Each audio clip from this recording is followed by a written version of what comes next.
आग पर भुना हुआ गोश्त जो है वो आपको नुकसान नहीं देगा। हाँ सा टेंशन में आ जाए तो उसकी शुगर बढ़ जाती है। जिस्म को बहुत सारी चीज़ों की ज़रूरत है, वहाँ गोश्त की भी ज़रूरत है। अल्लाह ताला ने इंसान के लिए हलाल किया है। कुछ तो फ़ायदे होंगे, उसके बहुत सारे फ़ायदे हैं। तो जानवर जो है, सेहतमंद जानवर का गोश्त इस्तेमाल किया जाए, इसको याद रखें। बूढ़े जानवर का गोश्त, बीमार जानवर का गोश्त हरगिज़ इस्तेमाल ना करें। इसीलिए क़ुरबानी में खूबसूरत और सेहतमंद जानवर की क़ुरबानी की जाती है ताकि अल्लाह ताला उसको कबूल फरमाए और अल्लाह को पसंद है। तो हुक्मा का एक मक़ूला है कि नाश्ता बादशाहों जैसा, दोपहर का खाना वज़ीरों जैसा और रात का खाना फ़कीरों जैसा होना चाहिए। ये आप अमल करेंगे तो सेहत के इंशाअल्लाह सेहतमंद रहेंगे और कभी हकीम और डॉक्टर के आपको चक्कर लगाने नहीं पड़ेंगे। नाज़रीन किराम, ईद उल अज़हा के ताल्लुक़ से सिर्फ़ मैं यही कहना चाहूँगा कि ये ईद दरअसल मुसलमानों की ईद सईद है और ईद उल अज़हा का जो पैगाम है वो असल पैगाम क़ुरबानी है। क़ुरबानी जो है सिर्फ़ जानवर की नहीं, जानवर की तो क़ुरबानी सुन्नत इब्राहीमी है, उसको तो हमें अदा करना है। जो भी जहाँ क़ुरबानियाँ दी जाती हैं उस क़ुरबानी में सबसे पहले हम ये ख़याल रखें कि पाकी सफ़ाई का ख़याल रहे, इसलिए कि ईमान जो है सफ़ाई आधा ईमान है।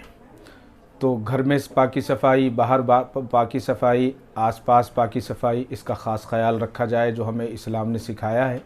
मज़ीद सेहत के ताल्लुक़ से ये है कि किसी भी चीज़ की ज़्यादती वो नुकसान देती है, जिस्म के लिए भी और दूसरी चीज़ों के लिए भी। लिहाजा एहतियात बरती जाए और एहतियात के साथ उसको इस्तेमाल किया जाए और ख़ुद ही इस्तेमाल ना करें बल्कि गुरबा का इसमें ख़ास ख़याल रखें। गुरबा को भी तकसीम किया जाए, अड़ोसियों पड़ोसियों को भी दिया जाए उसके अंदर से हिस्सा। और बिलखुसूस हमारे इलाक़े में, हमारे आसपास में ऐसे लोग जो रहते हैं जिनके पास पाबंदी के साथ, सही सहूलियात के साथ उनको गोश्त नहीं मिलता, तो ऐसे लोगों का हम ख़ास ख़याल रखें और उन तक हम उस चीज़ को पहुंचाने की कोशिश करें, ताकि असल ईद वही है जो दूसरे हमारी खुशी में शामिल हो जाएं, हम उनकी खुशी में शामिल हो जाएं। यही असल ईद है, ईद का यही पैगाम है। देखिए, ज़्यादतीज़ के ताल्लुक़ से अक्सर लोग कहते हैं कि उसमें गोश्त नुकसान देता है। ऐसा नहीं है। गोश्त आप इस्तेमाल करें लेकिन एहतियात के साथ। और दूसरी चीज़, जो डीप फ्राई होता है, जैसे तेल के अंदर उसको फ्राई किया जाता है, चाहे वो चिकन हो, चाहे मटन हो, चाहे कोई भी चीज़ हो, तो इस तरह की चीज़ों से परहेज़ किया जाए। हाँ, उसको बग़ैर मसाले के आप इस्तेमाल करें, वो फ़ायदे की चीज़ है।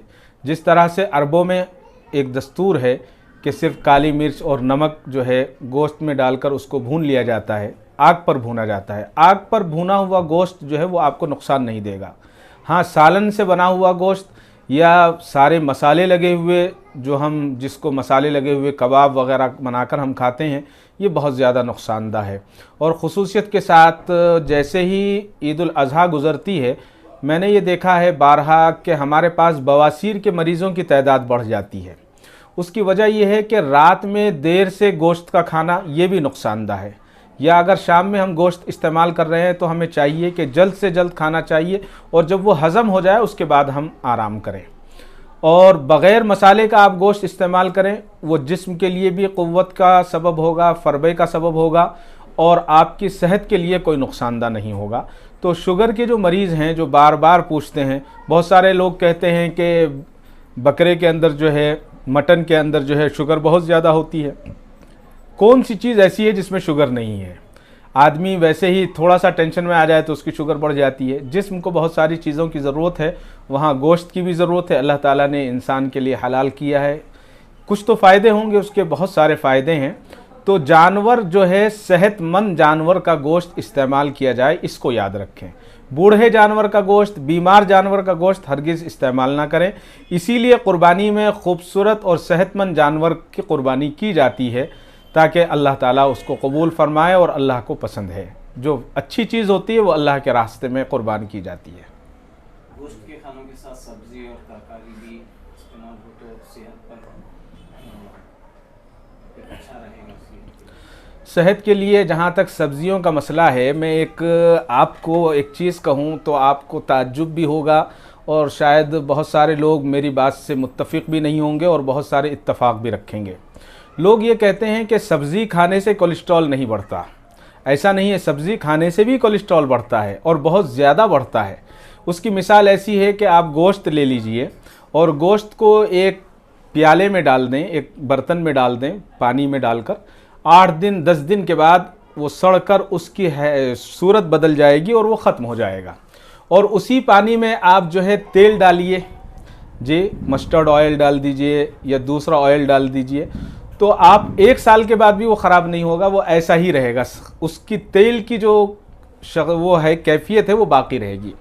तो बताने का मकसद ये है कि कोलेस्ट्रॉल सब्जियों में भी है। ये हमारी गलतफहमी है कि कोलेस्ट्रॉल सब्जियों में नहीं है। बहुत सारे लोग ब्राह्मण, बहुत सारे लोग जो हैं दूसरे आर्य समाज के लोग ऐसे हैं जो लहसुन भी नहीं खाते जी, उनको कोलेस्ट्रॉल बढ़ जाता है। तो सब्जियों में भी कोलेस्ट्रॉल है और सब्जियां देखकर खाई जाएं। और सब्जियों का तरीक़ा ये है कि पहले उसको, आजकल दवाइयों का इस्तेमाल बहुत ज़्यादा है सब्जियों में, तो सब्जियों को पानी में लाकर गर्म पानी में भिगोया जाए कम से कम 10 से 15 मिनट, तो उसकी थोड़ी सी कैफियत बेहतर हो जाएगी।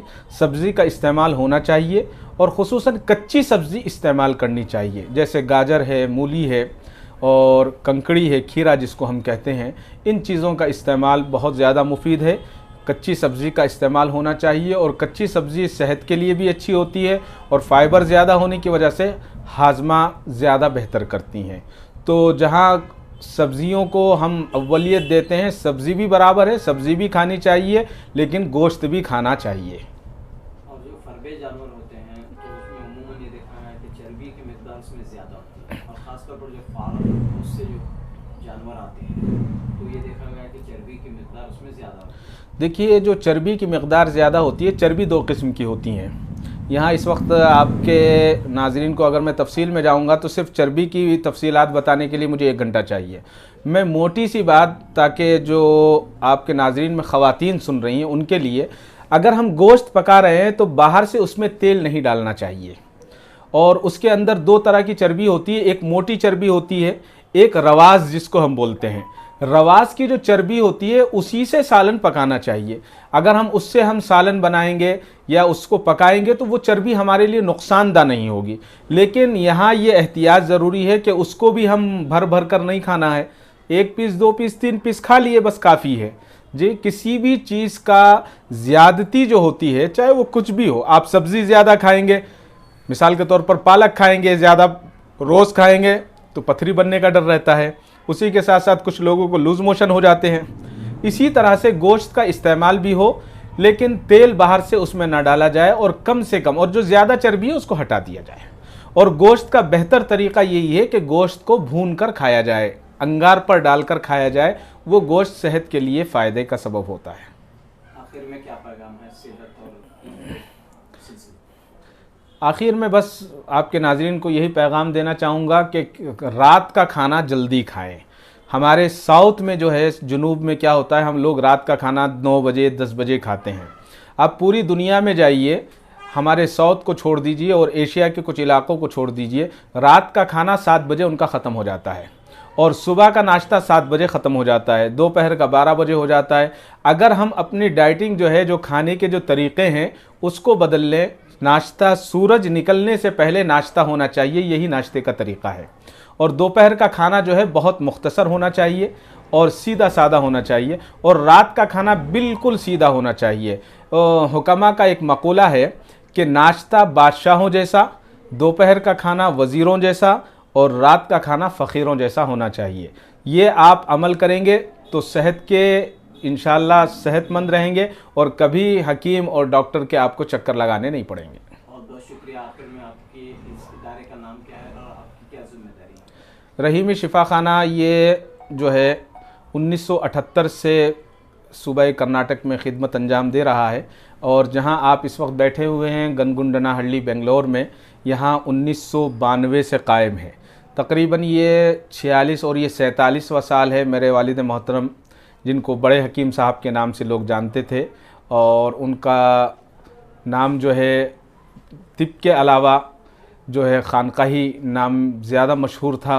हबीबुल उम्मत हज़रत मौलाना हकीम डॉक्टर मोहम्मद इदरीस हब्बान रहीमी रहमतुल्लाह अलैह, उनका ये कायम करदा दवाखाना है। और ये जो है हम चौथी पीढ़ी हम इसमें काम कर रहे हैं। मेरे परदादा भी हकीम थे, फिर दादा हकीम हुए, फिर वालिद साहब हैं, और अब हम 3 भाई हैं जो इसमें अपना खिदमत में लगे हुए हैं। मेरे वालिद मोहतरम की अभी तक 200 से ज़्यादा किताबें आ चुकी हैं, और अल्हम्दुलिल्लाह ये नाचीज़ जो है ऐकर ने भी बहुत सारा तिब पर काम किया है और बहुत सारे मकाले लिखे हैं और बहुत सारे मज़ामीन मुख्तलिफ़ अखबारात में शाये हुए हैं। और हमारा अपना एक नक़ूश आलम के नाम से जो है माहनामा रिसाला है, जो पिछले 18 साल से पाबंदी से शाये हो रहा है। ये तिब्बी रिसाला है जिसमें मुख्तलिफ़ हुक्मा की तहरीरें और मुख्तलिफ़ नुस्खे जात और उसके अलावा घरेलू नुस्खे, जिनको फ़कीरी नुस्खे भी कह सकते हैं, वो सब उसके अंदर आपको मिल जाएंगे।